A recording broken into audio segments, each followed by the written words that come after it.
할렐루야. 아멘. 여러분들 반갑습니다.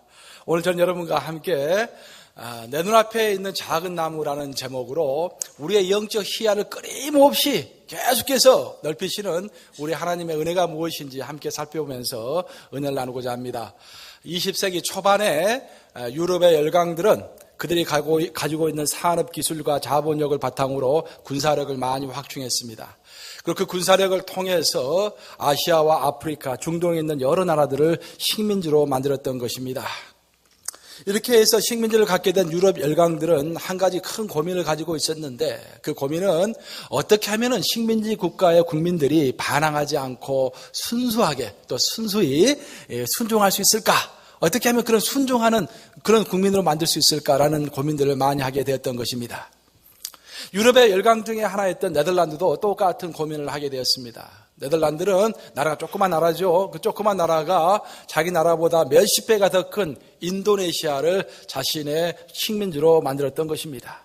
그렇게 큰 나라, 그렇게 많은 인구를 가진 인도네시아를 어떻게 잘 지배할 수 있을까 고민을 하다가 그들은 특별히 교육 정책에 많은 신경을 썼던 것입니다. 그 교육 정책을 통해서 그들이 어린아이들 사상 교육을 많이 신경을 썼는데, 그 어린아이들은 특별히 어떤 생각을 많이 하게 됐냐면은 초등학교의 아이들이 사용하는 운동장의 크기를 점점 좁혀갔던 것입니다. 그래서 초등학교 운동장을 아주 조그맣게 만들었어요. 불이 좀 어떻게 꺼졌습니까? 어두워지네. 예. 그래서 그 초등학교의 운동장을 조그맣게 점점 만들었던 것입니다. 그 이유는 뭐냐면은 그들이 생각하기에 초등학교 아이들이 그 넓은 운동장을 보면서 호연지기가 길러질까 하는 것을 두려워했던 것입니다. 그 넓은 운동장 속에서 그 어린아이들의 마음이 넓어지고 생각이 넓어지고 사상이 넓어지고 그리고 큰 나라의 기둥이 될까 봐서 두려워했던 것입니다. 저는 이런 역사적인 사실을 공부하면서 영적인 것을 생각해 보았습니다.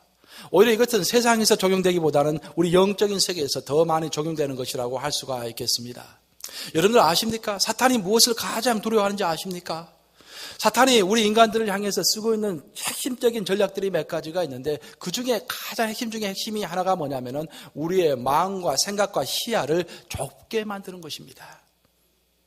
우리로 하여금 바로 앞에 있는 것, 멀리 보지 못하게 하고 바로 앞에 있는 것, 하늘을 보지 못하게 하고 땅만 보게 하는 것, 그것이 사탄의 핵심적인 전략인 것입니다.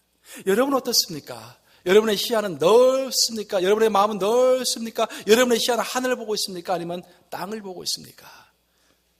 사탄의 전략에 부디 속지 아니하시고 하나님의 정말 의도하신 바대로 여러분의 눈은 항상 하늘과 넓은 것과 또 용서하는 마음, 푸는 마음, 그런 마음을 품으시기를 주님의 이름으로 축복합니다.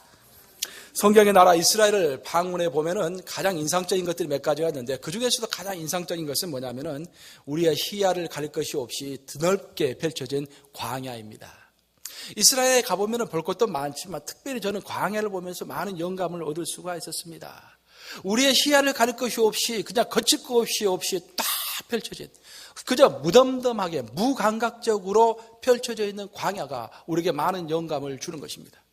오늘날에는 너무도 자극적인 것들이 많은데, 사실 우리의 영적인 생활을 위해서는 자극적인 것보다는 무감각적으로 드넓게 펼쳐진 그 고요한 속에서의 하나님의 웅장함을 느낄 수 있는 그런 여건들이 우리에게는 필요한 것입니다. 광야는 바로 그런 것들을 제공하기 때문에 그 광야에서 유대교가 탄생했고 우리의 기독교가 탄생했고 그 광야에서 수많은 영적 인물들이 배출이 된 것입니다. 광야가 영적으로 의미가 있는 것은 우리의 시야를 가리지 않고 또 우리의 생각을 차단하지 않고 우리의 생각을 넓히고 우리의 생각을 깊게 하고 우리의 시야를 신과 하나님을 향하도록 만들기 때문에 광야가 의미가 있는 것입니다. 오늘날 중동 지역의 광야에서는 유목 생활을 하고 있는 베두인들이 주로 살고 있습니다. 베두인들은 중동 인구 중에서 한 10% 정도를 차지한다고 그래요. 근데 그 베두인들이 주로 이제 그 중동 지역에서 중동 지역에서도 광야에서 살고 있는 것입니다. 베두인들은 유랑민들입니다. 이렇게 유목 생활하면서 떠돌아다니는 그런 사람들입니다. 근데 이 베두인들에 관해서 제가 한번 요르단 현지 가이드로부터 재밌는 이야기를 들은 적이 있습니다. 요르단 정부는, 요르단이 나라가 좀 조그마죠. 돈은 좀 꽤 있는데 나라가 조그마기 때문에 나라의 국력을 키우기 위해서 그 방랑 생활을 하는 그 베두인들을 모아서 정착 생활을 할 수 있도록 집을 지어서 나눠 주었습니다. 그래서 너희들이 이제 더 이상 방랑 생활을 하지 말고 정착해서 상업도 하고 산업도 하고 그래서 돈을 벌고 또 그 돈을 가지고 세금도 내라라고 이제 집을 다 지어준 거예요. 그래서 이제 베두인들은 공짜로 집을 주니까 그 집에서 살기 시작했습니다. 그런데 묘한 것이 몇 년이 지나지 않아서 이상한 현상이 벌어지기 시작했는데 그 베두인들은 그 집에서 살면서도 1년에 꼭 한 번은 3달 내지 4달은 광야에 나가서 텐트를 치고 산다라는 것입니다. 집을 바로 옆에 두고서도 바로 광야로 나가서 텐트를 치고서 3달 내지 4달은 산다라는 것입니다. 왜 그러는가? 그들은 그들의 시야를 가리는 그 갑갑한 그 건축물 속에서 그 사회의 틀 속에서 벗어나서 정말 드넓은 시야를 가릴 것이 없는 그 넓은 광야를 호흡하고 싶어 하는 것입니다. 그 요르단 현지 가이드가 한 번은 그 베두인 사람들과 함께 한 일주일 동안 함께 살 수 있는 그런 기회가 있었다고 합니다. 근데 한 일주일 동안 사는 어느 날 이제 아침에 텐트에서 일어나가지고 아침 바깥에 나가보니까 그 텐트에서 같이 살던 사람이 큰 칼을 들고 딱 서 있더라는 거예요. 깜짝 놀래가지고 왜 칼을 들고 서 있냐고 그랬더니 그 텐트 앞에가 나무가 작은 나무가 하나 자라고 있었는데 그 나무를 자르려고 내가 칼을 들었다라고 하더니 그 나무를 사정없이 잘라버리더라라는 것입니다. 그 장면이 굉장히 놀랍고 신기했대요. 왜냐면은 광야는 나무가 굉장히 없잖아요. 나무 한 그루가 굉장히 귀하잖아요. 조그만 나무라 할지라도 그 나무가 그늘을 만들어주기 때문에 나무가 굉장히 귀한데 간신히 그 나무를 찾아가지고 그 앞에 텐트를 쳤는데 그 나무를 탁 잘라버리는 거예요.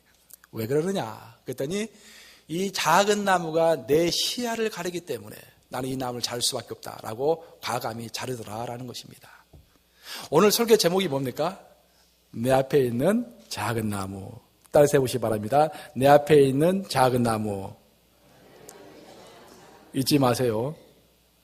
바로 이 장면을 연상하면서 제가 오늘 설교 제목을 쓴 것입니다. 사랑하는 여러분, 우리의 삶에는 우리의 영적 시야를 가로막고 있는 작은 것들이 얼마나 많이 있습니까? 우리의 삶에는 우리의 영적 시야를 가로막고 있는 그 작은 나무들이 얼마나 많이 있습니까? 미래에 대한 불안감은 물론이고 타인을 경쟁자로 보게 하는 나의 헛된 자존심과 명예욕 등 이 모든 것들은 우리가 즉각적으로 내려쳐야 할 작은 나무들인 것입니다. 오늘의 본문에서 제자들은 누가 더 큰가라는 문제를 가지고 다투었다고 성경은 기록하고 있습니다. 물론 사람이 살면서 이 정도는 다툴 수가 있습니다. 하지만 이 사건이 심각하게 기록된 이유는 예수님께서 제자들에게 이제 나는 곧 십자가에 못 박혀 죽게 된다 라는 예수님의 마지막 비참한 순간을 이야기하고 난 곧바로 그 직후에 제자들이 모여서 누가 더 크냐라고 싸웠기 때문에 문제의 심각성은 컸고, 그래서 예수님께서는 특별한 교훈을 우리에게 주시기 위해서 성경 말씀으로 기록한 것입니다. 제자들은 예수님과 3년 동안 함께 살면서 24시간 풀타임으로 예수님께 가르침을 받았던 제자들입니다. 그럼에도 불구하고 여전히 그들의 명예와 권력을 향한 집착은 버릴 수 없는 하나의 작은 나무가 되어서 그들의 삶을 지배하고 있었던 것입니다. 그들은 분명 내 눈앞에 있는 작은 나무 때문에 넓은 광야를 보지 못하고 있었습니다. 넓은 영적인 세계와 넓은 영원한 세상에서의 보상을 보지 못하고 있었던 것입니다. 그래서 예수님은 그들이 그 작은 나무를 제거하고 더 넓은 세상, 더 넓은 하늘의 것, 더 넓고 웅장한 하나님의 것을 볼 수 있도록 다음과 같은 말씀을 해 주셨던 것입니다. 특별히 저는 오늘 본문에서 초반부보다는 후반부에 더 초점을 맞추어서 여러분들에게 설교를 하고자 합니다. 우리 다 같이 스크린을 보고서 오늘의 본문인 누가복음 22장 28, 29, 30절을 한 목소리로 읽습니다. 시작.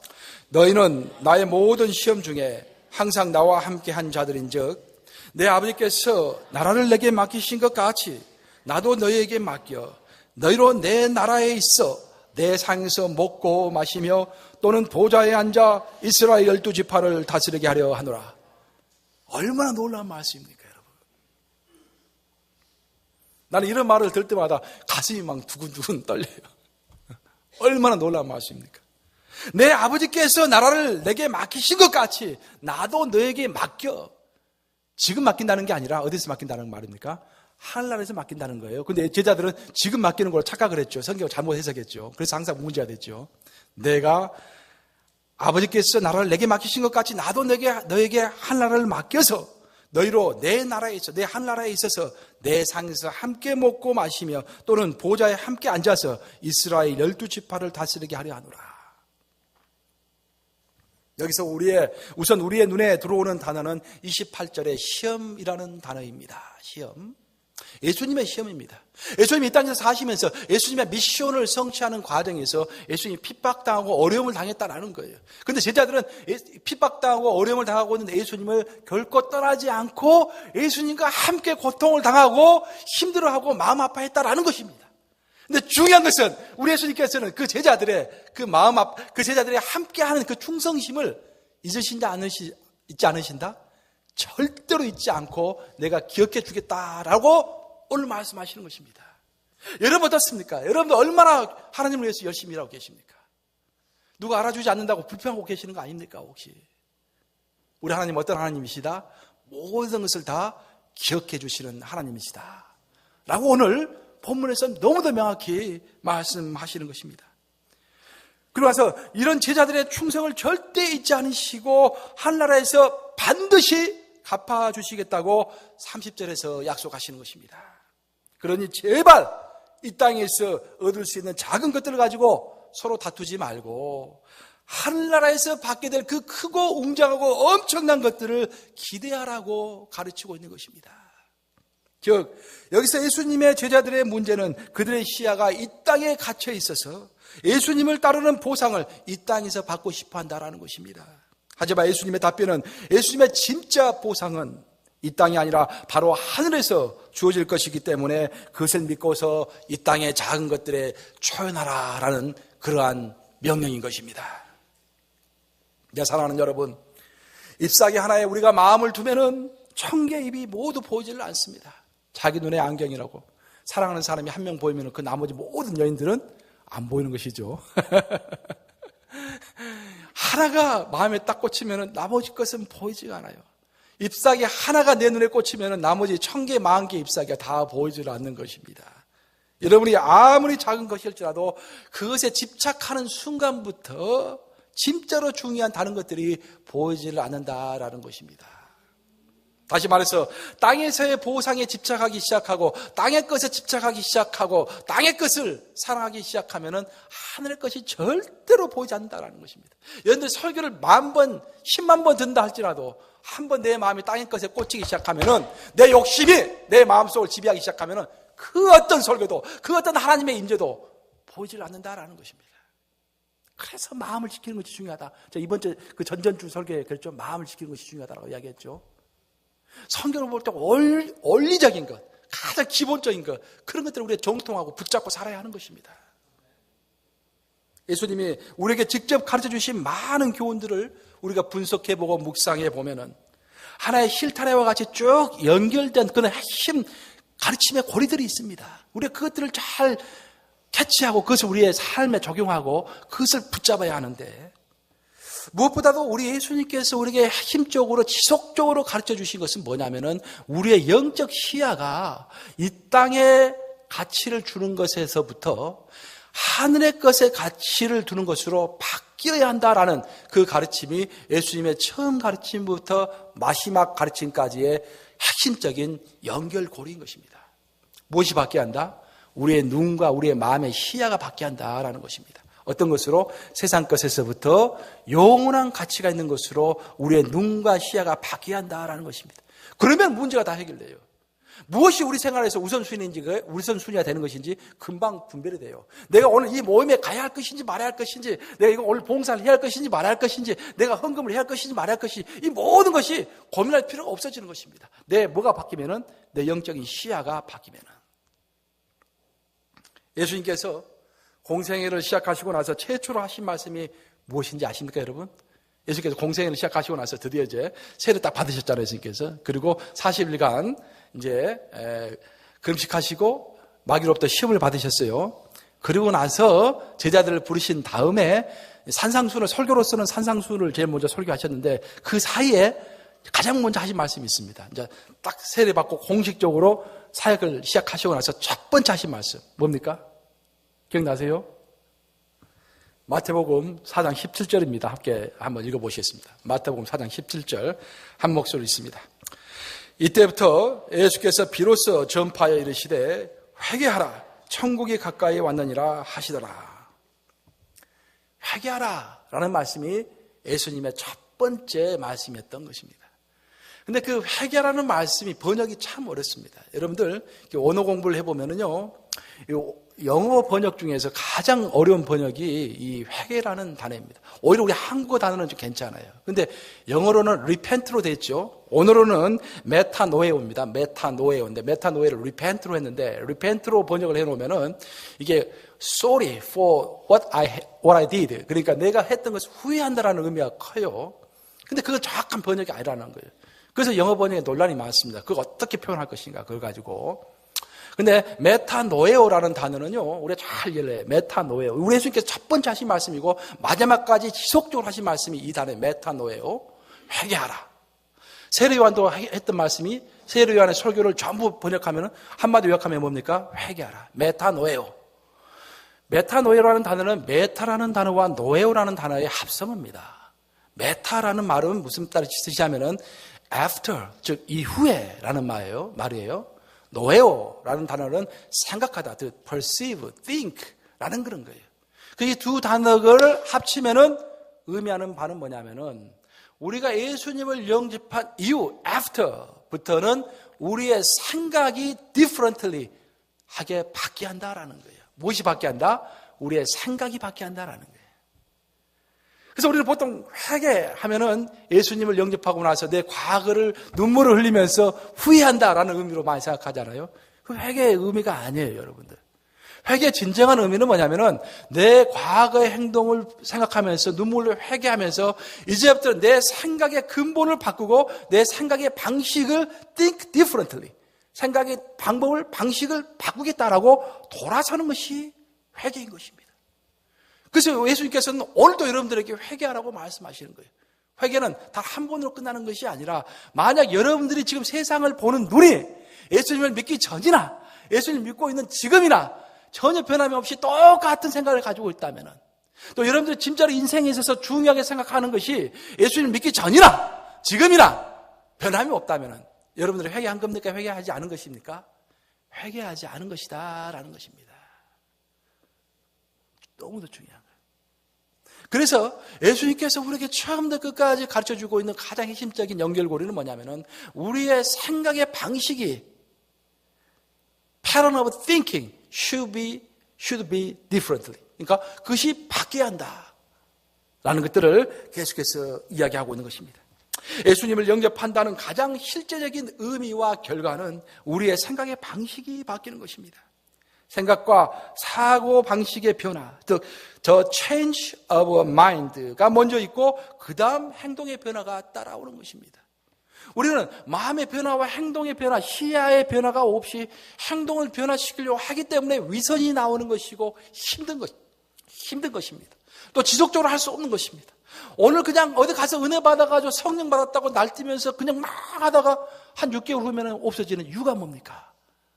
마음의 근본이 바뀌지 않고 내 감정만 올라왔기 때문에 6개월 후에 바뀌는 것입니다.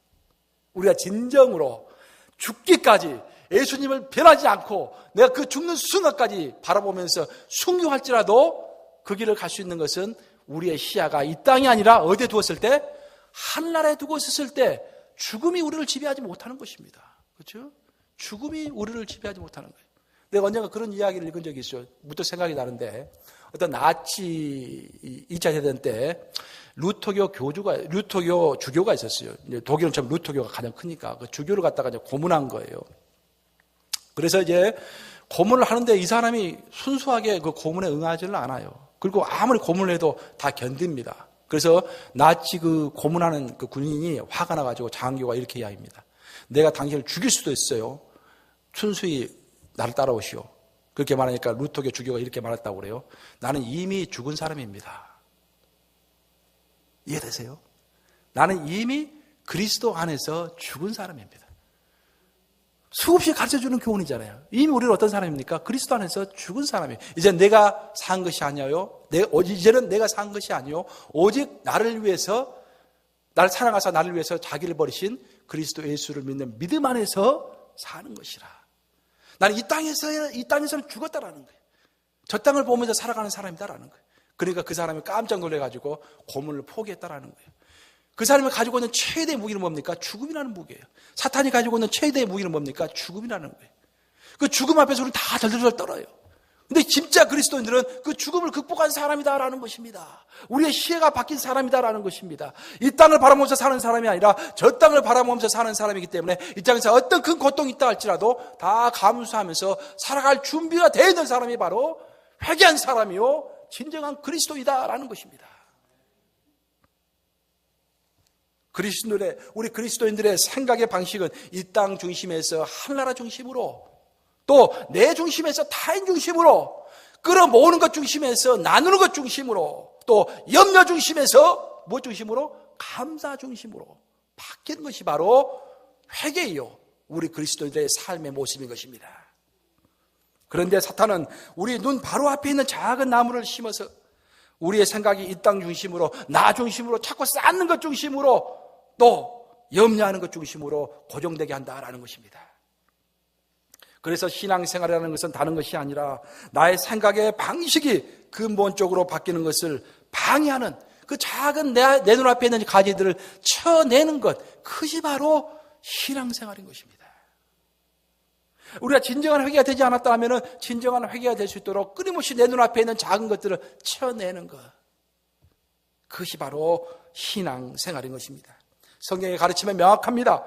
생각의 방식과 시야가 변해야 행동이 변한다는 것입니다. 행동의 변화가 먼저 있는 것이 아니라 무엇이 변해야 행동이 변한다? 우리의 사고와 생각의 근본적인 것이 변해야 행동이 변한다라는 것입니다.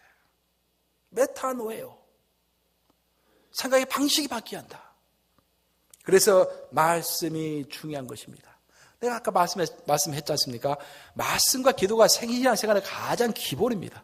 아니 일주일에 단 1시간도 기도하지 않고 어떻게 신앙이라고 할 수가 있겠습니까? 그건 신앙인이 아니에요. 그건. 일주일에 한 번 나오세요, 여러분들. 토요일날은 새벽기도 전부 나오세요. 전부 100% 나오세요. 도대체 평일날 한 20명밖에 새벽기도 안 나오는데 나머지 180명은 다 어디 간 겁니까? 도대체.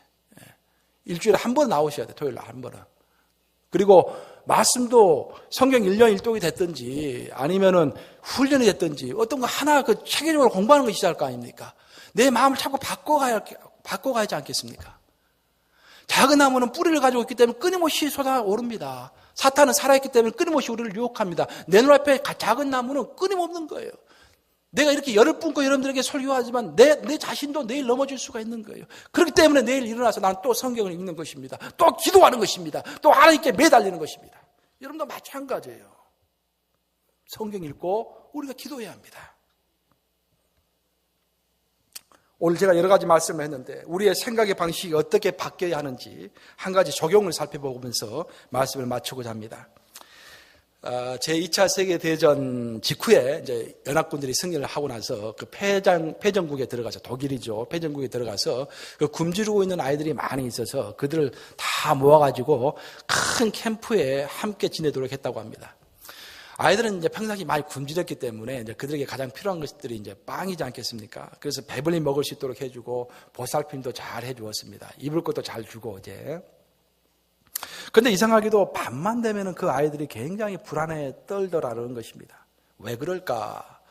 연합군 이제 참모들은 심리학자들을 초청해가지고 왜 그러는지 한번 물어보았습니다. 그랬더니 심리학자들이 한 가지 방법을 주었는데 그 방법은 뭐냐면은 아이들이 이제 자려고 침대에 들어가면은 작은 빵 조각이 하나씩을 손에 쥐어주라라는 것이었습니다. 그래서 그 아이들에게, 침대에 들어간 아이들에게 잠자기 전에 그 빵 조각을 하나씩 다 집어줬어요. 그때 놀랍게도 아이들이 그 빵 조각을 꼭 쥐고서 편안하게 잠을 자더라라는 것입니다. 다 역사적인 사건입니다, 여러분들. 지금 이것들이 지금 제가 하는 이야기들이. 왜 그랬을까? 아이들은 내일에도 항상 굶주렸던 아이들이기 때문에 내일에도 먹을 것이 있다라는 안도감 속에서 평안하게 잠들 수 있었던 것입니다.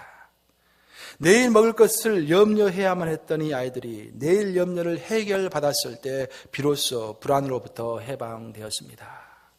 이처럼 빵을 손에 쥐어야만 안심하는 모습이 어쩌면 우리들의 자상인지도 모릅니다. 나의 자상이요 여러분의 자상인지도 모릅니다.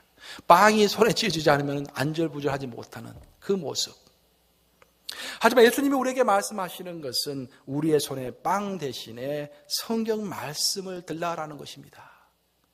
사람이 떡으로만 살 것이 아니요 하나님의 입으로 나오는 모든 말씀으로 살 것이니라.